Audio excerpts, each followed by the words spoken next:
안녕하세요. 오늘은 2021년 6월 6일 현충일입니다. 우리나라는 이제 남북으로 지금 분단되어 있고 국가를 위해서, 민족을 위해서 이렇게 자기를 희생하신 분들이 많은 그런 나라이기 때문에 오늘은 특별히 그것을 기념하고 그 정신을 우리가 함께 하는 그런 날인 것 같습니다. 그래서 오늘은 우리가 이제 그리스도인으로서도 그렇지만은 오늘이 현충일이니까 그런 마음을 한 번쯤 되새겨보는 그런 날이었으면 좋겠습니다. 특별히 이제 우리는 그리스도인이기 때문에 이 복음이 우리까지 올 때까지 예수 그리스도께서 하나님의 거룩하신 아들이 십자가에 못 박히셨고 그 말씀을 전하기 위해서 수많은 사람들이 자기의 모든 것, 심지어 이제 생명까지도 버려서 희생하고 모든 것을 아끼지 않았기 때문에 복음이 이제 우리에게까지 왔거든요. 그리고 또 우리가 그분들이 했었던 그것을 그대로 배우고 실천해서 이 복음이 땅끝까지 이르는데 함께 해야 될 그런 사명과 의무를 가진 사람들, 그리고 권리를 가진 그런 사람들입니다. 오늘 함께 나눌 말씀 제목은 말씀과 같이 되었더라 이렇게 잡았습니다. 하나님께서는 말씀하시면 그 말씀은 전혀 땅에 그냥 떨어지지 않고 사무엘에 나와 있는 것처럼 그 말씀은 반드시 이루어지는 거거든요. 그래서 하나님 말씀처럼 하나님 말씀과 같이 되었더라는 제목으로 함께 주제를 나누겠습니다. 오늘은 이제 열왕기 상입니다. 열왕기는 여러 왕들에 관한 기록이거든요. 그 중에서 이제 열왕기가 상하가 있는데 이 상하 기록은 편의상 나누는 거고 그냥 원래는 하나의 책이었다고 합니다. 이 열왕기 상하가 기록된 것은 BC 561년에서 BC 537년 그 사이쯤이라고 이야기를 하더라고요. 그때가 언제냐면은 이스라엘 민족이 바벨론으로 포로로 잡혀가서 돌아오기 전까지. 포로로 잡혀간 것은 이제 그거보다 더 이르잖아요. 606년부터 BC 606년부터 에도 잡혀갔고 BC 586년에도 잡혀갔지만 이제 그 후에 그 유다의 그 여호야긴 왕이 바벨론 포로로 잡혀갔다가 이제 석방되었다는 이야기가 이제 열왕기에 나와 있는데 열왕기 하에 나와 있죠.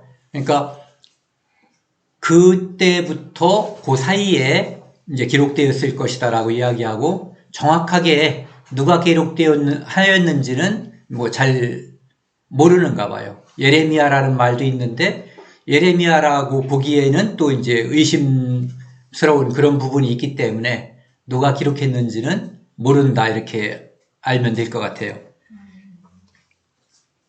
이 열왕기는 우리가 흔히 조선실록이라든지 이런 것처럼 역사서와는 좀 다른 거예요. 왕들의 이야기를 기록했는데 그 이야기가 모든 왕의 모든 기록을 다 기록한 것이 아니라 그 왕들이 하나님 앞에서 어떤 사람이었는가, 하나님 앞에서 하나님을 중심으로 살았는가, 아니면 자기 중심으로 살았는가, 그것을 이제 하나님의 관점에서 바라보는 거죠. 그래서 어떤 분들은 그것을 선지자적 관점이다 또는 신명기적 관점이다 이렇게 얘기하는데 어쨌든 그 왕이 하나님을 섬기고 살았는지 자기 권력을 위해서 육신적인 이유로 살았는지 이런 관점에서만 그 왕들의 생애를 바라본 거예요. 그러니까 우리가 살고 있는 우리 그리스도인들로서 왕 같은 제사장, 왕이면서 제사장인 우리들이 이 왕들이 어떻게 살았는가, 하나님께서 그의 죽음 앞에서 하나님이 그 왕을 어떻게 평가했는가를 바라보는 것은 우리가 이 땅에서 어떻게 살아갈 것인가, 어떻게 살고 있는 것인가를 바라보는 시금석이 될 거라고 생각을 하거든요. 이 열왕기에서 제가 이제 상에서 핵심 구절로 뽑은 것은 9장 4절에서 5절입니다. 이것은 이제 하나님께서 솔로몬에게 하신 말씀인데 요거를 한번 같이 읽으시죠. 9장 4, 5절 같이 읽겠습니다. 시작. 내가 만일 내 아버지 다윗이 행함같이 마음을 온전히 하고 바르게 하여 내 앞에서 행하며 내가 내게 명령한 대로 온갖 일을 순종하여 내 법도와 율례를 지키면 내가 내 아버지 다윗에게 말하기를 이스라엘의 왕 위에 오를 사람이 내게서 끊어지지 아니하리라 한 대로 내 이스라엘 왕위를 영원히 경고케 하려니와 이렇게 되어 있어요. 그러니까 여기서 제가 이제 제목을 위에다가 내가 만일 나머지 이제 다윗의 언약과 같은 내용이에요. 내용상으로 보면은 다윗에게도 하나님께서 하나님께 다윗이 순종했기 때문에 그 다윗의 후손들이 왕위에 있을 것을 영원히 이제 있게 해주겠다라고 약속해 주셨거든요. 솔로몬에게도 약속을 해주셨는데 조건부 약속이에요. 뭐냐면은 하나님께서 말씀하신 것을 다 순종하고 율례를 지키면, 즉 그러면 하나님께서 솔로몬에게 축복을 해주시겠다. 어떤 축복이냐면은 견고하게 왕위를 견고하게 해주겠다라는 거거든요. 왕위가 견고하게 되려면 후손이 끊어지지 않아야지 되죠. 왕위가 계속 이어져야지 된다라는 그런 말씀이거든요. 그것은 거꾸로 만약에 솔로몬이 하나님을 떠나서 우상을 섬기거나 하나님을 떠나버리면 그러면 그런 일들이 일어나지 않는다라는 전제하에 약속을 주신 거죠. 그래서 이 열왕기를 보면서 상이든 하든 그런 생각이 많이 들었어요. 그 길거리에 보면은 요즘은 별로 못 본 것 같은데 그 두더지 잡기 있잖아요. 그거를 하나 올라오면 딱 때리면은 뭐 계속해서 올라오는데 그것을 계속 두드려서 잡기가 어렵거든요. 그런데 하나님께서 하나님의 말씀을 순종하면 하나님께서 축복해 주겠다고 약속을 했는데도 이 왕들이 계속해서 하나님의 말씀에 순종하지 않고 고개를 빳빳이 들고 하나님께 도전하는 모습, 그런 것을 여기에서 전체적으로 볼 수가 있거든요. 그래서 그 열왕기 상의 전체적으로 말씀 제목은 제가 이렇게 잡아봤어요. 이는 여호와께서 말씀하셨음이니라. 하나님께서 말씀하시고 그 말씀대로 이루어졌다, 이런 얘기죠. 그래서 1장부터 11장까지는 다윗이 죽고 이제 그의 아들 솔로몬이 이제 등장하는 거거든요. 그래서 솔로몬이 등장해서 왕궁도 짓고 성전도 짓고 그러면서 하나님께서 성전을 짓고 난 다음에 바로 솔로몬을 경고하거든요.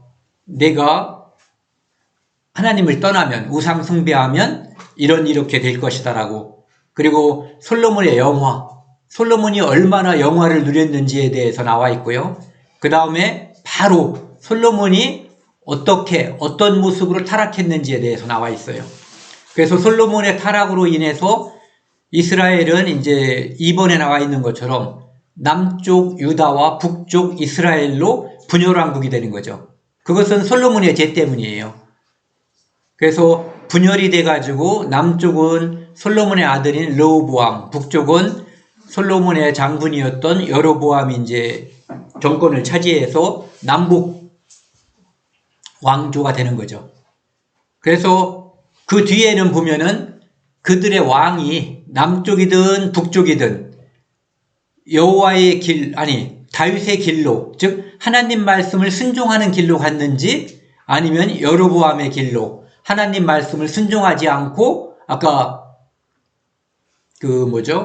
두더지 잡기처럼 자기 고개를 자꾸 하나님 앞에 드는 그런 길로 갔는지에 대한 모습이 쭉 열거가 되어 있고요. 그 다음에 이제 후반부로 가면은 이스라엘 역사 중에서 가장 악한 왕이라고 하는 아합, 그의 아내 이세벨, 아합이 그렇게 나쁜 짓을 할 수 있게끔 이제 이렇게 유혹하고 했었던 그 아내 왕비 이세벨, 그리고 그때 가장 악한 왕이 있을 때 하나님께서는 이스라엘 역사상 굉장히 이름이 날리는 선지자 엘리야를 보내주신 거예요. 그리고 이제 또 다른 선지자 미가야 선지자도 보내주셨고, 그래서 그렇게 함으로써 이제 이 열왕기 상이 끝나는 거거든요. 그래서 나중에 요거를 읽어보실 때 그런 관점에서 꼭 읽어보셨으면 좋겠어요. 하나님의 시각에서, 즉 그 왕이 하나님 말씀에 순종했는지 안 했는지, 그리고 그 결과가 어떠했는지에 대한 관점이죠. 오늘 말씀 이제 첫 번째로 제가 잡은 것이 열왕기상 16장 34절입니다. 굉장히 익숙한 말씀이에요. 제가 읽겠습니다. 그 시대에 베델 사람 히엘이 여리고를 건축하였는데 그 틀을 쌓을 때에 맏아들 아비람을 잃었고 그 성문을 세울 때에 막내 아들 수굽을 잃었으니 여호와께서 눈의 아들 여호수아를 통하여 하신 말씀과 같이 되었더라. 여호수아 때 하나님께서 뭔가를 말씀하셨는데 500년이 지나서 아합 왕 때에 이 일이 문자 그대로 이루어졌다, 이런 얘기예요. 그러니까 오늘 제목처럼 여기서 제가 딴 거거든요. 말씀과 같이 되었더라. 하나님의 말씀은 한 번 성경에 기록되고 한 번 하나님을 통해서 선지자를 통해서 밖으로 나오면 그 말씀은 반드시 이루어지는 거거든요. 그것이 누군가를 축복하는 말씀이든 또 누군가를 저주하는 말씀이든 그 내용에 관계없이 반드시 성취되는 말씀이에요. 그래서 왜 하나님께서는 이 열왕기를 아까 제가 말씀을 드릴 때 이스라엘과 남유다의 왕들이 하나님 말씀에 순종했는가 순종하지 않았는가, 그들이 순종하지 않음으로 어떤 벌을 받았는가, 순종할 때 어떤 축복을 주었는가에 대해서 이야기를 하고 있는데, 왕들의 이야기를 쭉 하면서 이 열왕기에는 좀 특이한 두 가지 사건을 이렇게 꼽아놨어요. 삽입해 놓은 거죠. 그 중에 하나가 바로 여기 나와 있는 열왕기상 16장 34절에 나와 있는 이 여리고 사건, 여리고성을 건축할 때 여기 나와 있는 히엘이라는 사람이 자식을, 맏아들과 막내 아들을 잃었다. 그런데 그 이야기는 그 사건이 생기긴 전에 500년 전에 여호수아 시대에 하나님께서 미리 예언해 주신 말씀이다, 이런 얘기거든요. 그런데 그것이 500년의 시간이 지나서 사람들의 뇌리에서 많이 지워졌을 수도 있거든요. 기억 못하는 사람들도 있고 그 말씀을 계속해서 염두에 둔 사람들도 있을 거예요. 그런데 히엘은 그것을 기억하지 않았든지 아니면 몰랐든지 이런 사람이었겠죠. 무시했든지. 여호수아에는 이렇게 기록되어 있거든요. 6장 26절. 여호수아가 그때 맹세하여 이르되 누구든지, 여기 누구든지잖아요. 언제든지라고 안 돼 있지만 누구든지라고 하면은 언제든지도 포함되는 거죠. 이 여리고성을 건축하는 자는 여호와 앞에서 저주를 받을 것이라. 그 기초를 쌓을 때에 그의 맏아들을 잃을 것이요 그 문을 세울 때에 그의 막내 아들을 잃으리라 하였더라. 이 말씀을 하셨는데 그리고 나서 감히 누군가가 이 성을 썩으려고 하지 않았을 거예요. 시간이 계속 지나갔을 거예요. 그리고 잊혀진 누군가에서는 잊혀지고 누군가는 마음속에 그것을 담아뒀을 거예요. 어쨌든 그것은 말씀으로 기록이 되어 있고 500년이 지난 다음에 그 사건이 딱 이루어진 거예요. 그것은 아합이라고 하는 이스라엘 남북한이 아니라 남북 이스라엘을 통틀어서 가장 악한 왕인 아합에게 하나님 말씀은 변함없이 이루어진다. 그 말씀은 반드시 성취된다라고 하는 것, 그것을 보여줌으로써 아합이 회개하고 하나님께 나아오게 하기 위해서 하나님께서 이 사건을 아합에게 보여주신 거거든요. 그런데 아합은 끝까지 돌이키지 않았죠. 그래서 이스라엘이 남북으로 갈라지고 저주를 받고 결국은 북쪽 이스라엘은 BC 722년 아수르에 의해서 망하고 남쪽 유다는 BC 586년 이제 바벨론에 의해서 망하고, 이 망한 이유가 이 성경에는 명확하게 되어 있거든요. 그래서 그 첫 번째 이유가 이제 여기 나와 있는 거죠.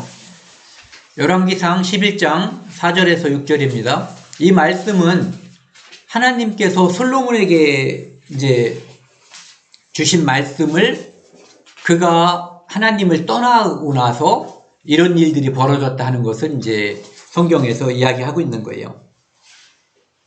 이 하나님께서는 이스라엘 민족이 왕을 구하기를 원치 않으셨어요. 하지만 너희들이 정 왕을 원한다면, 그래서 신명기 17장에 보면은 그 말씀을 주셨거든요. 왕을 원한다면 이렇게 해라. 첫 번째, 하나님이 택한 자 중에서만 왕을 삼아라. 그리고 그것은 반드시 이방인이어서는 안 되고 이스라엘 사람이어야 한다. 이 조건. 그 다음에 왕은 군대를 많이 두지 말아라. 병마를 많이 두지 말라는 거죠. 그리고 그 병마를 구하기 위해서 애굽 땅으로 돌아가지 말아라. 그리고 아내를 많이 둬서는 안 된다, 왕은. 그래서 그 왕들이 그 아내들이 왕을 미혹할까봐, 즉 우상을 섬기게 할까봐 그것을 하나님께서 미리 경고해 주셨거든요. 그리고 은금, 재물을 많이 쌓아둘 필요가 없다라고 이제 경고해 두신 거죠. 그런데 솔로몬은 이 세 가지를 다 어겼어요. 그것이 솔로몬에게 하나님께서 주신 축복이라고 볼 수 있지만 그것은 결국은 그에게 올무가 됐어요. 압살롬에게 이 머리카락이 영광이었는데 나중에 그것이 올무가 되어서 죽었던 것처럼 솔로몬에게서는 사람들이 좋아하고 축복을 원하는 그것들이 솔로몬이 악의 길로, 하나님을 떠나게 되는 길로 나아가게 한 지름길이었던 거죠. 그 모든 것들이. 그래서 솔로몬에게 나이가 이제 많이 들어가지고 그의 여인들이, 4절에요. 그의 여인들이 그 마음을 돌려 다른 신들을 따르게 하였으므로 왕의 마음이 그의 아버지 다윗과 같지 아니하며, 이 성경에는 이 두 가지 시각이 나와 있거든요. 하나는 다윗과 같이 행하여, 그러면은 그 왕이 하나님과 마음이 합해서 훌륭한 왕이었다는 뜻이에요. 두 번째는 여로보암의 길로 행하여, 그러면은 우상을 섬기고 하나님을 버렸다는 뜻이에요. 그러니까 여기 보시면은 그의 아버지 다윗의 마음과 같지 아니하여, 그러니까 하나님을 떠났다, 이런 것을 이제 직접적으로 표현한 거예요. 그의 하나님 여호와 앞에 온전하지 못하였으니 이는 시돈 사람의 여신 아수다를 따르고 암몬의 사람의 가증한 밀금을 따름이라. 즉 시돈 사람들이 섬기는 우상, 암몬 사람이 섬기는 우상을 이제 따른 거예요. 심지어 그냥 따른 것도 아니고 그들의 성전 비슷한 것을 지어놓은 거죠. 솔로몬이 여호와 앞에 악을 행하여 그의 아버지 다윗이 여호와를 온전히 따름과 같이 따르지 아니하고 모압의 가증한 그무스를 위하여, 또 한 가지가 나오죠. 모압의 가증한 그무스라고 하는 우상을 위하여 예루살렘 앞 산에 산당을 지었고, 또 암몬 자손의 가증한 몰록을 위하여 그와 같이 하였으니, 그런 것들 앞에 뭐라 그러죠? 형용사라 그러네. 가증한이란 말을 붙였어요. 하나님이 그것을 얼마나 싫어하는가를 표현하고 있는 거죠. 9절, 그가 또 그의 이방 여인들을 위하여 다 그와 같이 한지라. 여인들이 엄청 많았잖아요. 후궁이 700, 첩이 300. 그들 중에 상당수가 이방인이에요. 그러니까 그들을 위해서 이방신전을 만들어주고 그것을 함께 섬겼다는 거예요. 우리가 도저히 납득이 안 되는 것 같은데 이런 일이 벌어진 거예요. 그들이 자기의 신들에게 분향하며 제사하였더라. 그리고 솔로몬은 그의 사랑하는 후궁과 첩들을 위해서 함께 그것을 한 거예요. 참여한 거예요. 우상 숭배에. 그것이 이제 하나님께 진노를 산 거죠. 그 일이 생기자 하나님께서 이런 일들을 벌여요. 열왕기상 11장 14, 23, 25절에 보면은 여호와께서 무슨 일을 했냐면은 에돔 사람 하닷을 일으켜 솔로몬의 대적이 되게 하시고, 솔로몬이 우상을 섬기고 하나님을 떠나니까 솔로몬을 공격하는 무리들, 집단을 만드는 거예요. 23절에도 하나님이 엘리아다의 아들 르손을 일으켜 솔로몬의 대적자가 되게 하시니, 그 다음에 26절에도 노란 글씨 보면은요, 여로보암이 또한 손을 들어 왕을 대적하였으니, 그러니까 하나님을 섬기면 그들이 군대를 많이 거느리지 않아도, 은금을 많이 가지고 있지 않아도, 아내를 많이 데리고 있지 않아도 행복하고 축복 속에 살 수 있는데 솔로몬이 그 모든 것을 다 어겨버린 거예요. 그러니까 그 모든 것을 다 갖추었는데도 불구하고 이제는 불행하게 되는 거죠. 적들이 생기고 적들이 솔로몬을 공격하는 일이 벌어졌어요. 그 뒤에를 보시면요, 11장 29절에서 33절에요. 이제 여로보암에게 하나님께서 이제 역사해 주시는 거예요. 하나님께서 아이야라고 하는 선지자를 통해서 솔로몬을 만나게 해주시고, 아이의 의복을 갖다가 12조각으로 찢고 그 10조각을 여로보암에게 준 거예요. 즉 이스라엘 12지파 중에 너에게 10주파를 주겠다, 이런 얘기죠. 31절에 보면은 여로보암에게 이르되 너는 10조각을 가지라.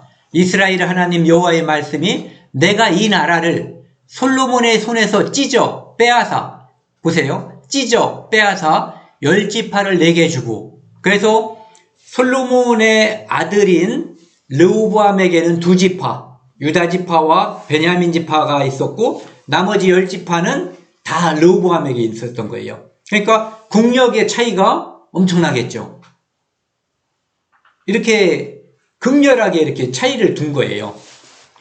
오직 내 종 다윗을 위하고 이스라엘 모든 지파 중에서 택한 성읍 예루살렘을 위하여 한 지파를 솔로몬에게 주리니, 원래 솔로몬의 지파였던 유다 지파와 베냐민 지파를 준 거예요. 그래서 2지파가 된 거죠.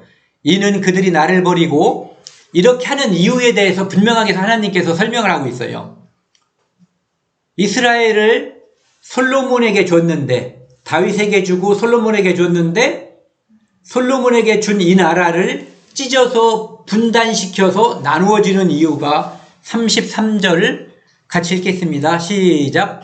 이는 그들이 나를 버리고 시돈 사람의 여신 아수다롯과 모압의 신 그무스와 암몬 자손의 신 밀곰을 경배하며 그의 아버지 다윗이 행하지 아니하여 내 길로 행하지 아니하며 보기에 정직한 일과 내 법도와 내 율례를 행하지 아니함이니라.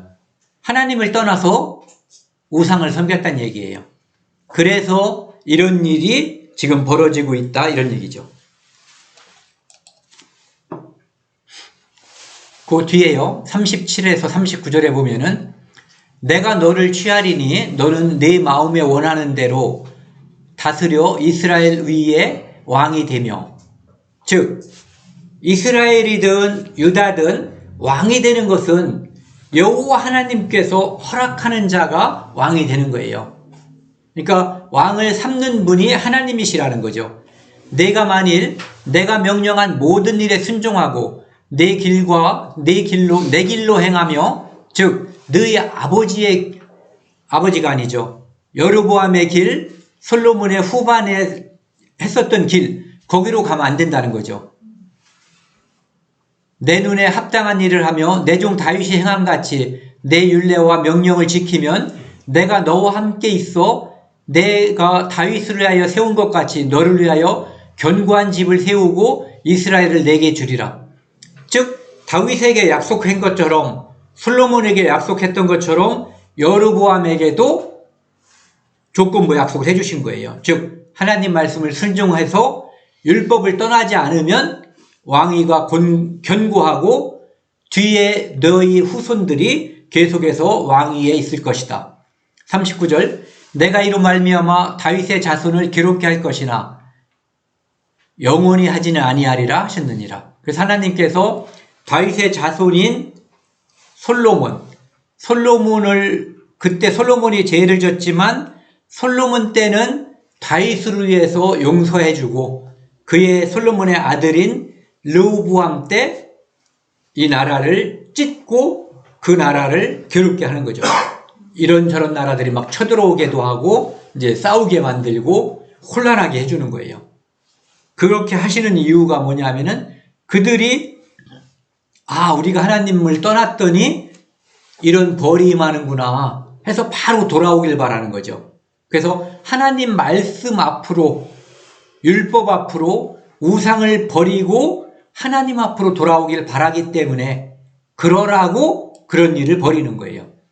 그래서 당시에 이스라엘은 이렇게 남북으로 분열 왕국이 된 거죠. 남쪽 유다는 이제 수도가 예루살렘이 되는 거고요. 원래 여기였었죠. 그리고 북쪽에 있는 여로보암의 10지파가 다스린 이스라엘은 이제 그 베델이라고 써 있는 그 위에 사마리아가 나중에 이제 오므리가 수도로 삼았고요. 그리고 동그라미 쳐 있는 베델과 단, 요 두 군데에 여로보암이 이제 하나님을 섬긴다고 하면서 우상을, 금송아지를 만들어 놓고 그도 그것을 섬기고 그의 백성들도 우상을 섬기는 죄에 빠지게 한 그 금송아지 상이 있었던, 제단이 있었던 곳이 바로 베델과 북쪽에 있는 단이에요. 열왕기상 12장 13절에서 15절을 보시면은요, 요 왕은 솔로몬의 아들인 르호보암이에요. 르호보암이 이제 원래 솔로몬의 잘못 때문에 르호보암 때에 땅이 이제 이렇게 찢어진 거잖아요. 그런 상태에서 르호보암이 하나님께 매우 낮아져서 하나님을 섬겼으면은 다른 일이 벌어질 수도 있는 거였거든요. 그런데 르호보암은 그렇게 안 간 거예요. 네. 왕이 포악한 말로 백성들에게 대답할세 노인들의 자문을 버리고 노인들에게 자문을 했더니 왕의 아버지 솔로몬 때 세금을 많이 걷고 많은 왕궁을 만들고 성전을 세우기 때문에 노역에도 많이 동원을 해서 백성들이 힘들었던 거예요. 그것을 좀 편하게 해주고 세금을 좀 낮춰주세요 했던 거죠. 그랬는데 이제 그것을 버리고 자기 또래 젊은이들에게 이제 자문을 구했더니 그렇게 해서 되겠냐. 너희 아버지보다 더 세게, 더 많이 이렇게 한 거죠. 그래서 노인들의 자문을 버리고 그것을 했다는 거예요. 14절 어린 사람들의 자문을 따라 그들에게 말하여 이르되 내 아버지는 너희의 멍에를 무겁게 하였으나 나는 너희의 멍에를 더욱 무겁게 할지라. 내 아버지는 채찍으로 너희를 징계하였으나 나는 전갈책찍으로 너희를 징치할지라 하니라. 우리 아버지보다 나는 더 세게 너네들 다스릴 거야. 각오해. 이렇게 얘기한 거죠. 왕이 이같이 백성의 말을 듣지 아니하였으니 보세요. 왕이 백성들을 선의로 다스리고 그 백성들로 하여금 왕위에 하나님이 있다는 것, 긍휼을 베푸시는 하나님, 평화의 왕 하나님이 있다는 것을 알려줘야 되는데 그 거꾸로 한 거죠. 그 이유가 왕이 이같이 백성의 말을 듣지 아니하였으니 이 일은 여호와께로 말미암아 난 것이라. 즉 하나님께서 솔로몬이 잘못한 그것을 통해서 남북으로 나누고 이제 남쪽 유다도 징계하는 절차에 들어간 거예요. 그렇다고 아무 죄가 없는 사람을 하나님이 징계하고 하진 않거든요. 그런데 바로 르호보암은 하나님을 버리고 백성도 버리고 이제 가혹한 정치를 베풀었던 거예요. 그래서 여호와께서 전에 실로 사람 아이야로 느밧의 아들 르호보암에게 하신 말씀을 이루게 하심이라. 그래서 아이야를 통해서 그 옷을 12조각으로 자르고 찢고 그것을 10조각은 여로보암에게 2조각은 이제 르호보암에게 그것을 이제 실천에 옮겨지는 그런 과정이 전개되는 거죠. 12장 27에서 30절을 보면은요, 만일 이 백성이 예루살렘에 있는 여호와의 성전에서 이것은 누가 하는 말이냐면은 여로보암은 훌륭한 장수였어요. 하지만 왕이 될 제목은 아니었죠. 그런데 하나님께서 그를 왕으로 삼아준 거예요. 물론 솔로몬의 범죄가 있었지만 하나님의 은혜로 왕이 됐는데 그는 자기가 하나님의 말씀을 순종하고 하나님의 율법에 입각해 있으면 하나님께서 축복해 준다고 하는 그 말씀을 잊어버렸어요. 아니, 버려버린 거예요. 무엇을 했냐면은 이거 아까 보여드린 것처럼 이스라엘, 그러니까 북쪽 이스라엘에는 하나님께서 주신 성전이 없잖아요. 어디에 있냐면 예루살렘에 있어요. 성전이 거기 있거든요. 그러니까 하나님께서는 이스라엘 민족들에게 1년에 3번씩 성소에서 하나님을 뵈라고 했잖아요. 그래서 가면은 얘들이 오지 않을까봐 기우죠. 하나님께 순종하고 왕이 하나님을 섬기고 또한 왕이 섬기는 하나님을 백성이 함께 섬긴다면 하나님이 축복해서 그들이 예루살렘의 성소에서 가서 하나님께 이제 뵙고 다시 올라올 수 있는 거거든요. 근데 그것을 걱정한 거죠. 돌아오지 않고 이제 그곳에서 터를 박을까봐. 그러다 보면은 그 사람들이 나를 잡아서 죽이고 남북 통일시킬까봐 걱정을 한 거예요.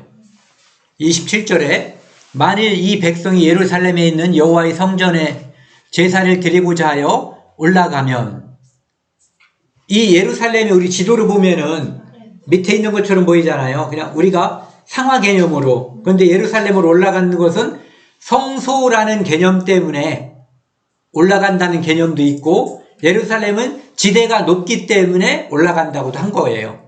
하나님을 뵈러 가는 거니까 이제 올라간다고도 볼 수 있는 거죠. 이 백성의 마음이 유다 왕 된 그들의 그들의 왕 르호보암에게 돌아가서 나를 죽이고 유다 왕 르호보암에게로 돌아가리라 하고, 이것은 하나님을 불신하는 거죠. 예, 하나님께 해주셨는데 쓸데없는 생각을 하는 거예요. 그러면서 쓸데없는 생각이 쓸데없는 행동까지 빚게 되는 거죠. 28절에 이에 계획을 했어요. 2 금송아지를 만들고 무리에게 백성에게 말하기를 너희는 다시 예루살렘에 올라갈 것이 없도다. 거기 가서 제사 드릴 거 없다. 이스라엘아, 백성들아, 이는 너희를 애굽 땅에서 인도하여 올린 너희의 신들이라.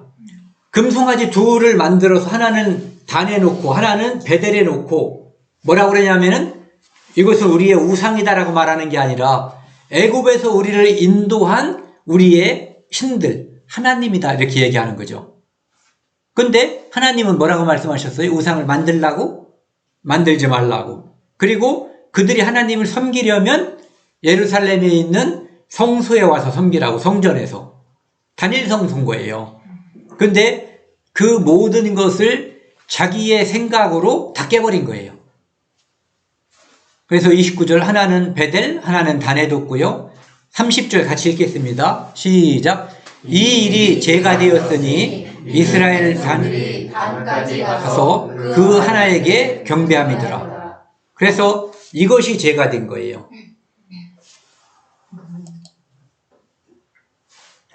12장 31절에서 33절 또 이런 짓도 했죠. 여로보암의 재상을 지금 이제 성경에 낱낱이 공개한 거예요. 그가 또 산당을 짓고 레위 자손 아닌 보통 백성으로 제사장을 삼고, 하나님의 제사장은 레위 지파여야지 돼요. 그런데 아주 악의적으로 하나님의 말씀을 뭉개는 거죠. 버리는 거예요. 밟는 거예요. 32절, 8달 날, 그 달 15째 날을 절기로 하여. 하나님께서 정하신 대속죄절은 7월 10일이에요. 유대 달력으로. 그런데 8월 15일을 정한 거예요. 유다의 절기와 비슷하게 하고 사이비를 만든 거죠. 비슷하게 한 거예요. 사이비. 비슷한데 아닌 거죠. 그러니까 에덴 동산에서 그들이 자기의 죄를 가리기 위해서 무화과 나무 잎으로다가 치마를 만들었어요. 그런데 그것은 그들을 가릴 수가 없었죠. 하나님의 뜻과 관련이 없었어요. 하나님께서 만들어주신 것, 즉 가죽옷이 그들에게 필요했었던 거예요. 여기서도 하나님은 성전에서, 성소에서 우상이 없이 하나님께 경배하길 바랬던 거예요. 그런데 그들은 절기도 임의로 만들었고 여호와의 절기가 아니라 그들이 만든 절기인 거예요. 그리고 하나님이 정하신 성소가 아닌 베델과 단에다가 우상을 만들어버린 거죠. 송아지를 금으로. 33절, 그가 자기 마음대로 정한 달 곧 8째 달 15째 날로 이스라엘 자손을 위하여 절기를 정하고 베델에 쌓은 제델에 올라가서 분향하였더라. 그러니까 여호와의 절기가 아니라 그들의 절기.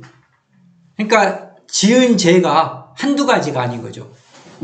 그리고 여기에 이제 제가 발췌하지 않았지만 여로보암도 수많은 산당과 그 제단 이것을 만들고 이런저런 우상들을 만들고 섬겼어요. 그 모든 죄를 할 수 있는 건 다 한 거예요. 하나님께서 그에게 그렇게 심각하게 말씀하셨잖아요. 여호와를 떠났기 때문에 솔로몬에서 너에게 이걸 10조각을 주는 건데 내가 하나님을 섬기고 우상을 섬기지 않으면 이런 축복이 있을 거라고 말씀을 하셨는데 이것을 시도한 거예요. 그런데 아까 이제 제가 두 가지 사건이 일어났다고 말씀드렸죠. 한 사건은 이제 열왕기상 16장에 나와 있는 것처럼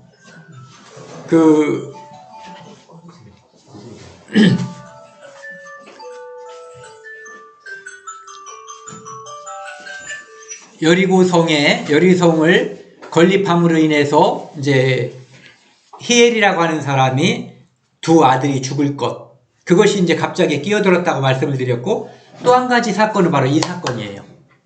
열왕기상 13장에 나와 있는 사건인데 뜬금없이 들어있는 것처럼 보이는 사건이에요. 어떤 거냐면은 보라. 이 보라라고 하는 것은 누구야?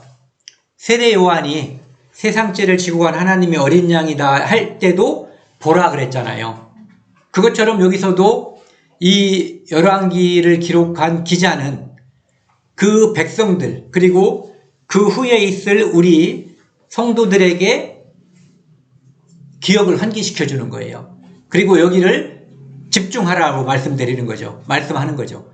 뭐냐면은 르호보암이 지금 하나님의 말씀을 떠나서 악으로 치닫고 있는 이때에, 그러니까 하나님을 떠나서 우상 숭배의 극을 치닫고 있는 그때에 보라, 그때에 이런 뜻이에요.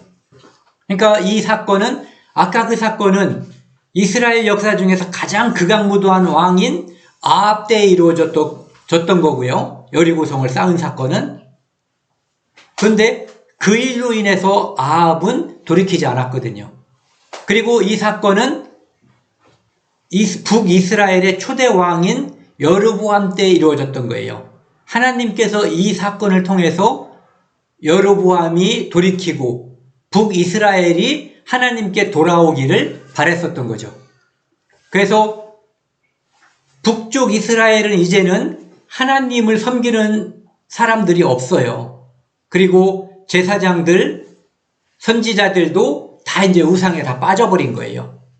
그러니까 남쪽 유다에서 하나님의 사람이 북쪽 이스라엘로 건너간 거예요.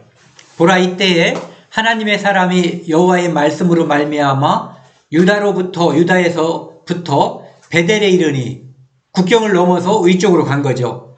여로보암이 제단 곁에 서서 분향하는지라. 그러니까 여로보암이, 이 제단은 무슨 제단이겠어요? 베델에 있는 금송아지 세우는 제단인 거예요.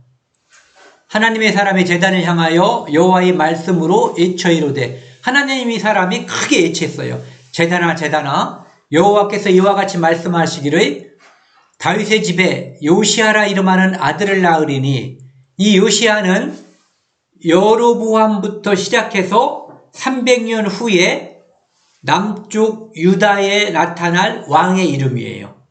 그런데 그것을 명확하게 300년 후에 나타날 왕의 이름과 그가 할 일을 미리 예언해 놓은 거예요.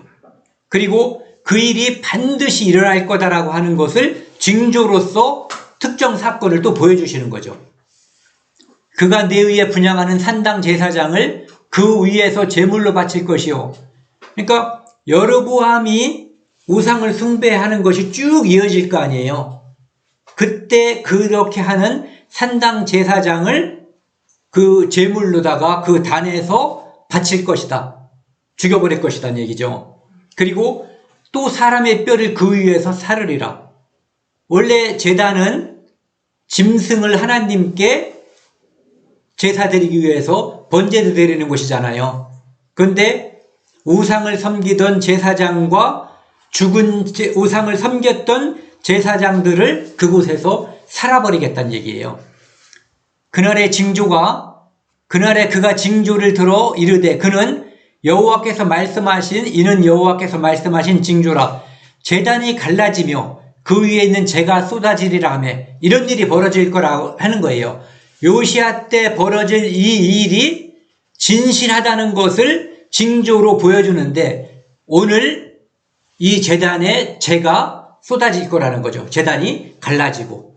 4절, 여로보암 왕이 하나님의 사람이 베델에 있는 제단을 향하여 애쳐 말함을 들을 때에, 이것은 하나님의 사람이 애쳐 말하는 것은 여로보암 왕에 대한 저주고 북쪽 이스라엘에 대한 저주잖아요.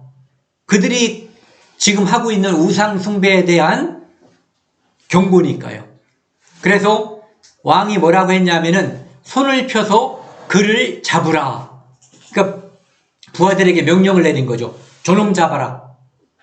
하나님의 사람이라고 돼 있지만 왕은 그를 잡으라 한 거예요. 그래서 이렇게 손을 향해서 폈던 그 손이 굳어버린 거예요. 말라버린 거예요. 그를 향하여 편 손이 말라 다시 거두지 못하게 하며, 그러니까 굳어버린 거죠. 이대로. 5절, 하나님의 사람이 여호와의 말씀으로 보인 징조대로 제단이 갈라지며 재가 제단에 쏟아진디라. 그 일이 진짜 이루어진 거예요. 제단이 갈라져 버리고 재가 그러니까 저주가 있었고 나중에 또 저주가 있을 것을 지금 징조로 하나님께서 보여주신 거죠. 그러니까 여로보암이 무슨 말을 하냐면은, 그가 말한 것이 매우 진실되잖아요. 자기 손이 굳어버렸잖아요. 왕인데. 그리고 금방 말한 그 일이 지금 이루어진 거예요. 그러니까 나중에 말할 것도 이루어질 것이다. 나중이 중요한 게 아니라 지금 내 손이 굳어버렸잖아요. 그러니까 여호와의 하나님의 사람에게 네 하나님께라 그래요. 너희 하나님 여호와께 기도해서 나를 좀, 이 손이 좀 풀리게 해달라. 그래서 그 하나님의 사람이 기도를 해주니까 손이 풀렸어요. 그러니까 이제 휴 한 거죠. 그렇다고 여로보암이 돌이키는 것도 아니고 단지 자기 손을 이제 원상태로 해준 거에 대한 감사함으로, 어디까지 그가 뉘우쳤다는 말이 없어요. 전혀 뉘우쳤다는 표현이 없거든요. 우리 집에 가서, 왕궁에 가서 내가 너한테 떡도 좀 주고 식사를 같이 하자는 얘기죠. 물도 좀 마시게 했으면 좋겠다. 이렇게 얘기하니까 하나님께서 내게 이렇게 말씀하셨다.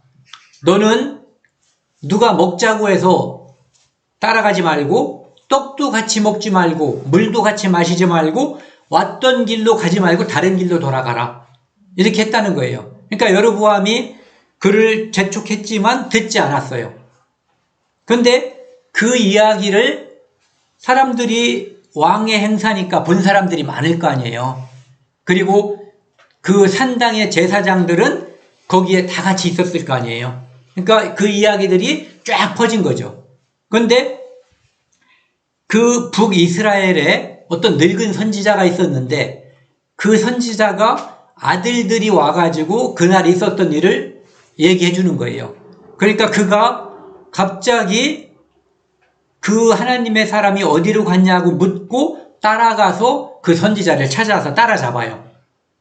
그래서 나무그늘에 있는 그를 잡아가지고 네가 하나님의 사람이냐? 유다에서 왔었던? 그러니까 맞다 그러니까 그럼 우리 집에 가서 떡도 먹고 물도 마시자 하니까 똑같이 말하죠. 여로보암 왕에게 말한 것처럼 하나님께서 떡도 먹지 말고 물도 마시지 말라고 했다. 그리고 왔던 길로 돌아가지 말라고 했다. 그러니까 이 늙은 선지자가 성경에 그렇게 돼 있어요. 속였다고. 뭐라고 되냐면 나도 너처럼 선지자다. 하나님의 선지자다. 천사가 여호와의 말씀으로 내게 임해서 너를 데려다가 떡도 주고 물도 마시게 하라고 했다. 그러니까 이 하나님의 사람이 그를 따라가서 함께 먹고 마셨어요. 먹고 마시는 중간에 갑자기 하나님의 말씀이 임했는데 누구에게 임했냐면은 그 늙은 선지자한테 임한 거예요. 둘이 식사를 하는데 하나님의 사람에게 임한 것이 아니라 하나님의 사람을 속여서 데리고 온 늙은 선지자에게 임해서 뭐라 그러냐면은 네가 내 명령을 어기고 떡을 먹고 물을 마셨으니 너는 죽어서 네 조상의 묘실에 들어갈 수 없다라고 이야기를 해요. 근데 그거에 대해서 늙은 선지자도 하나님의 사람도 어떠한 반성을 했다든지 회개했다든지 네 잘못이라든지 미안하다든지 이런 것이 하나도 안 나와요. 그리고 단지 그가 돌아가다가 사자에게 잡혀서 사자가 그를 죽여버렸다는 사건이 나와요. 그가 돌아가다가 사자가 이 당나귀를 줬는데 그 늙은 선지자가 당나귀를 준 거예요. 돌아가는데 사자가 나타나서 하나님의 사람을 죽여요. 이유는 하나님의 말씀을 어겼기 때문이죠.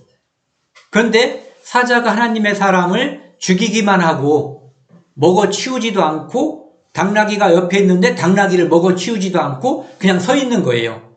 그러니까 사람들이 태어나서 보는 희한한 광경인 거예요.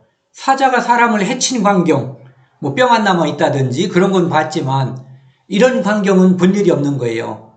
사자는 그렇다고 그러잖아요. 배고파야지 먹는다고. 그런데 배고프지도 않은 거예요. 단지 죽이기만 한 거거든요. 그러니까 이 일이 이제 소문이 쫙 퍼진 거예요. 물론 왕에게도 들어갔고 이 소문이 늙은 선지자에게도 들어갔어요. 그러자 늙은 선지자가 하는 이야기가 이는 하나님의 말씀을 어긴 선지자로다. 그러니까 하나님이 자기가 속여서 그를 죽게 만든 거잖아요. 그리고 그가 가가지고 이 하나님의 사람을 데려다가 자기의 묘실에 장사 지내는 거예요. 이 이야기를 읽으면서 뜬금없다는 생각도 들고 도대체 이게 무슨 의미가 있는가라는 생각도 들고 그럴 수 있거든요. 자, 보세요. 30절, 13장 30절에 보면은 곧 그의 시체를, 그러니까 늙은 선지자가 지금 하는 거예요. 자기의 묘실에 두고 오라 내 형제여 하며 그를 위하여 슬피우니라. 아니, 그 못된 놈이 지금 가식적으로 하는 것 같은데 내용을 보면은 또 오라 내 형제여 슬피우는 거예요. 그 사람을 장사한 후에 그가 그 아들들에게 말하여 이르되 내가 죽거든 하나님의 사람을 장사한 묘실에 나를 장사하되 내 뼈를 그의 곁에 두라. 지금 자기 조상들의 묘실에 하나님의 사람을 장사한 거예요.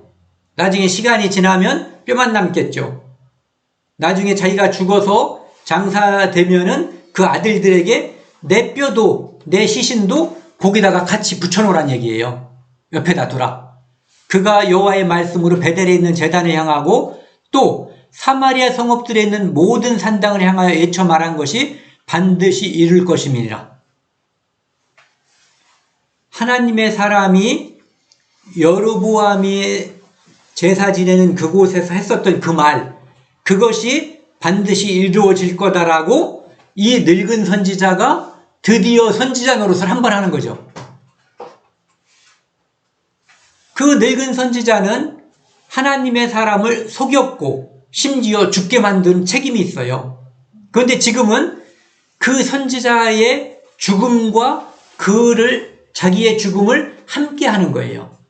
그리고 이제는 그의 죽음으로 말미암아 그전까지는 거짓말하는 늙은 선지자에 불과했는데, 그리고 여로보암이 우상 숭배하는 곳에서 하나님의 말씀을 전하지도 않고 그냥 밥벌이나 하는 아무런 하나님과 관련이 없는 그런 사람으로 살았었는데, 이제는 드디어 하나님의 사람의 죽음과 그의 죽음이 합해졌을 때, 그 사람이 죽었을 때 이제 드디어 그는 살아나서 선지자가 돼버린 거예요. 진짜 선지자가 된 거죠. 마치 우리가 하나님과 관련 없이 살다가 예수 그리스도의 죽음과 맞닥뜨리고 그의 죽음이 내 마음속에 믿어졌을 때 내가 하나님의 사람이 되는 것과 비슷한 이치죠. 그래서 이 늙은 선지자 하나님의 사람과 관련된 이 열왕기 상의 13장의 이야기는 그냥 읽지 말고요, 나중에 다시 읽어보실 때는 예수 그리스도의 그림자다. 이 늙은 선지자가, 선지자의 모습은 우리다, 우리.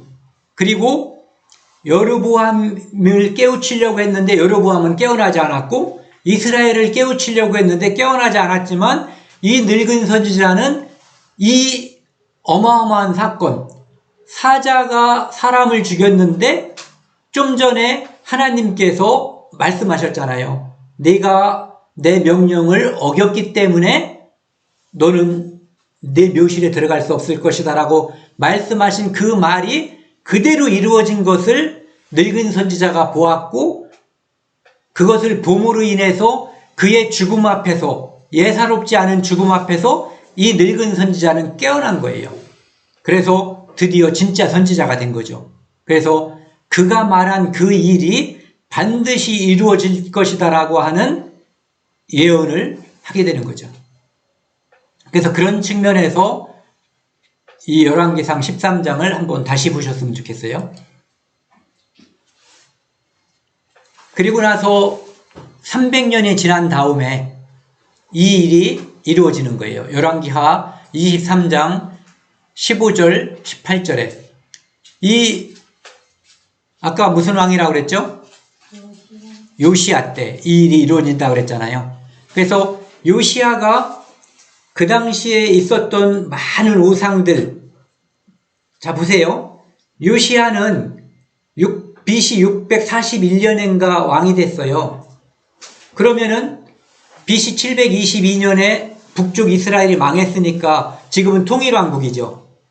그런데 그때까지도 북쪽에 있는 이스라엘 땅에 있는 사람들은 계속해서 우상을 섬기는 일들이 만연하고 있었던 거예요. 그래서 요시야라고 하는 왕이 종교개혁을 하면서 그곳에 친히 가서 그곳에 있는 많은 우상을 섬기는 그 우상들을 때려 부시고 산당을 부셔버리면서 이 일을 하는 거거든요. 그러니까 하나님께서 여로보암 때에 하나님의 사람을 통해서 준 그 예언이 300년 후에 이때 일어나는 거예요. 또한 이스라엘에게 범죄하게 한 느밧의 아들 여로보암이 베델에 세운 제단과 산당을 왕이 헐고, 요 왕이 요시야예요. 또 산당을 불사르고 빻아서 가루를 만들며 또 아세라 목상을 불살랐더라. 요시야가 몸을 들이켜 산에 있는 무덤들을 보고 보내어 그 무덤에서 해골을 가져다가 단 위에 불살라 그 제단을 더럽게 하니라. 여기에 있는 해골들은 그 가짜 제사장들, 보통 사람들을 제사장 삼았던 그 베델의 제사장들이죠. 그것들을 하나님의 사람이 예언한 것처럼 이 제단에 불살라버리는 일이 실제로 벌어진 거예요. 이 일을 하나님의 사람이 전하였더니 300년 전에 예언하였더니 그리고 늙은 선지자가 확증해버렸죠. 하나님의 말씀으로. 그 늙은 선지자가 한 번 예언을 해버린 거예요. 그리고 17절 요시야가 이르되 내게 보이는 저것은 무슨 비석이냐. 거기에 보이는 비석이 있었는가 봐요. 그러니까 그 늙은 선지자의 아들들이 또 자기 아버지와 그 하나님의 사람을 위해서 비석을 세워놨던 거예요. 그 무덤 앞에. 성읍 사람들이 이 전설을 말해주는 거죠. 요시야에게. 왕께서 베델의 제단에 행하여 하신 이 일을, 지금 요시야 왕이 지금 하고 있는 이 일을 300년 전에 예언하고 말했던 유다에서 왔었던 하나님의 사람이 있었는데 바로 그 사람의 무덤이며 비석입니다. 이렇게 얘기해 준 거죠. 18절 이르되 그대로 두고 그의 뼈를 옮기지 말라 하며 무리가 그의 뼈를 그냥 둔 것뿐만 아니라 사마리아에서 온 선지자의 뼈는 그대로 두었더라. 그러니까 늙은 선지자의 뼈도 이 하나님의 사람의 뼈와 함께 보존이 된 거예요. 마치 우리가 예수 그리스도와 함께하면, 그의 죽음에 함께하면 그의 부활과 영원한 운명을 함께하는 것처럼 그렇게 일이 있었던 거죠. 열왕기상 13장 33절 34절 그래도 하나님께서 기상천외한 사건을 보여주고 그것으로 인해서 늙은 선지자는 깨어났거든요. 그래도 여로보암은 깨어나지 않는 거예요. 여로보암이 이 일 후에도 그의 악한 길에서 떠나 돌이키지 아니하고, 악한 길이라고 하는 것은 하나님을 떠나서 우상을 섬기는 그 일을 말하는 거거든요.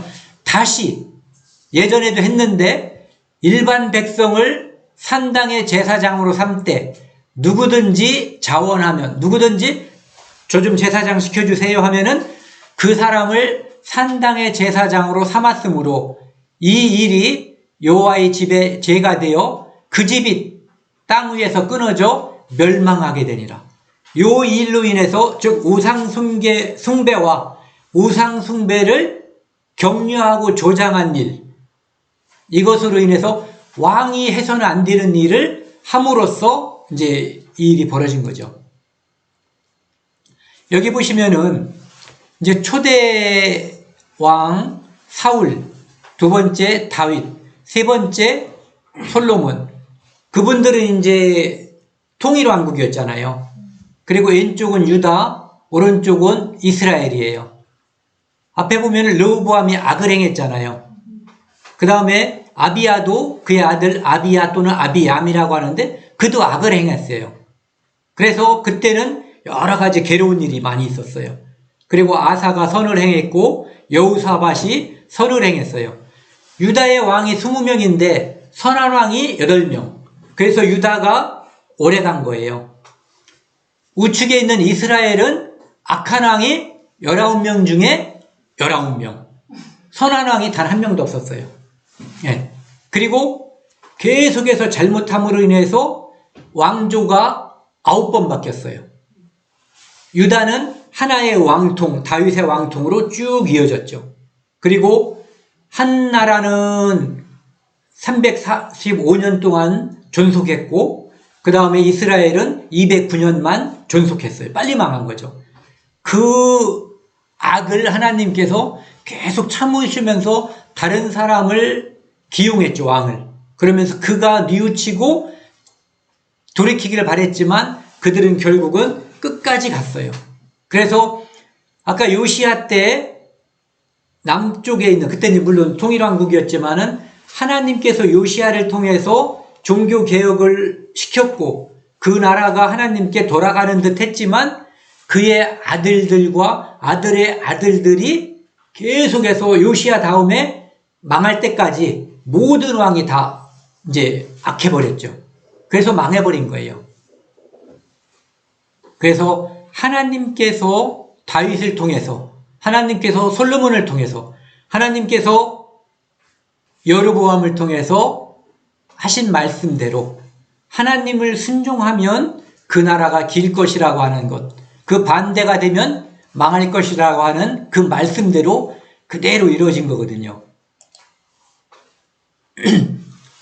신명기에 보면은 아까 이제 제가 하나님의 말씀을 그 왕들이 그의 왕을 원해서 할 수 없이 왕이 생긴다면 너희들은 왕이 됨으로써 병마를 많게 하지 말고 아내를 많이 두지 말고 은금을 많게 하지 말라고 했잖아요. 솔로몬이 이 모든 것을 어겼다고 말씀을 드렸고 그러면서 그 세 가지는 금지예요. 하지 말라 하지 말라 하지 말라. 그런데 이것은 18장 18절부터 20절까지는 이렇게 해라. 그러면 잘 될 거다 이거거든요. 그가 왕위에 오르거든 이 율법서의 등사본을 레위 사람 제사장 앞에서 책에 기록하여 평생에 자기 옆에 두고 그의 하나님 여호와 경외하기를 배우며 이 율법의 모든 말과 이 규례를 지켜 행할 것이라. 왕들에게 하나님께서 주신 말씀이에요. 그리하면, 그렇게 하면 그의 말씀이 그의 형제에 의해 교만하지 아니하며 르호보암이 하나님이 시켜준 왕인데 자기가 왕인 채 했죠. 자기가 자기 위에는 아무도 없는 것처럼 교만하게 한 거예요. 그의 형제에 의해 교만한 거죠. 내가 너희들을 마음대로 다스리겠다 이렇게 한 거죠. 이 명령에서 떠나 율법에서 떠나 좌로나 우로나 치우치지 아니하리니 이스라엘 중에서 그와 그 자손이 왕위에 있는 날이 장구하리라. 이 말씀대로 이루어졌다고 하는 것이 이 열왕기의 기록이에요. 그래서 요 말씀 그대로 하나님 말씀대로 말씀과 같이 되었다라고 하는 것이 이 열왕기의 기록이거든요.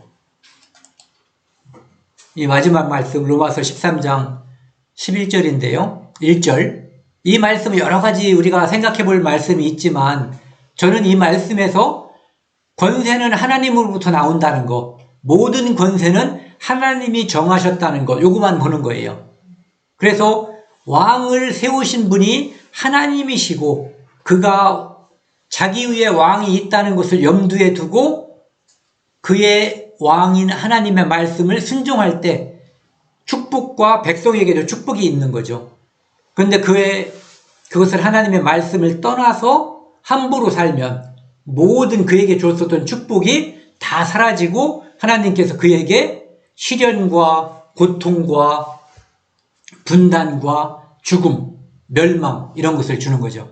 그래서 이 열왕기를 통해서 왕 같은 제사장, 왕이고 제사장인 우리 시대의 성도는 어떻게 살아갈 것인가를 우리가 분명히 알 수가 있거든요. 그것은 다른 게 없어요. 말씀에 입각해서 산다는 것. 우리가 그 시대의 사람처럼 우상을 섬길 가능성은 매우 낮아요. 하지만 말씀에서 떠날 수 있는 가능성은 그때나 지금이나 똑같이 높거든요. 그러니까 우리가 살아가는 데 있어서 그의 나라와 그의 의를 먼저 구하는 것. 그것이 우리가 말씀에 딱 뿌리박고 사는 그런 모습이거든요. 우리는 요동칠 수 있지만 배가 닷을 내리면 거기에서 떠나진 않는 거거든요. 그래서 우리는 말씀 위에 서서 살아야 된다는 거죠. 오늘을 여기까지 하겠습니다.